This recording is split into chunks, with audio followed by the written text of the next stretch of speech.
થરાદના દારૂના દૂષણને બંધ કરવા માટે વડગામના ધારાસભ્ય જિગ્નેશ મેવાણી લોકો સાથે પોલીસ મથક પહોંચ્યા હતા।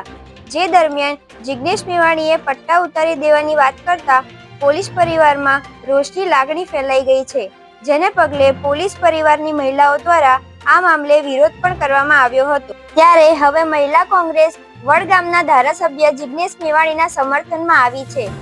ગાંધીના ગુજરાતમાં દારૂના અડ્ડા જ નહીં, દારૂની હોમ ડિલિવરી પણ થતી હોવાનો મહિલા કોંગ્રેસ દ્વારા દાવો કરવામાં આવ્યો છે। તેમજ જિગ્નેશ મેવાણીનો વિરોધ કરનાર પોલીસ પરિવારના બહેનો નહીં, ભાજપના કાર્યકર્તાઓ હોવાનો આક્ષેપ કરવામાં આવ્યો છે। ગુજરાતમાં ચાલતા દારૂના અડ્ડાઓને કારણે લોકોના જીવન બરબાદ થઈ રહ્યા છે। ત્યારે આ મામલે આવતીકાલે મહિલા કોંગ્રેસ દ્વારા એક રેલીનું આયોજન કરવામાં આવ્યું છે।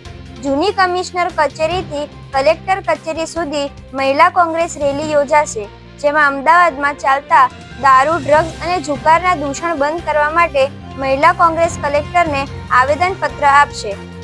મહિલા કોંગ્રેસની રેલીમાં પ્રદેશના નેતાઓ, સામાજિક સંગઠન, સમાજની મહિલાઓ, NSUIના કાર્યકર્તાઓ જોડાવાના છે। તેમજ આવેદનપત્ર આપ્યા બાદ પણ દારૂ, ડ્રગ્સ અને જુગાર બંધ નહીં થાય તો અડ્ડાઓ પર જનતા રેડ કરવાની મહિલા કોંગ્રેસ દ્વારા તૈયારી દર્શાવવામાં આવી છે।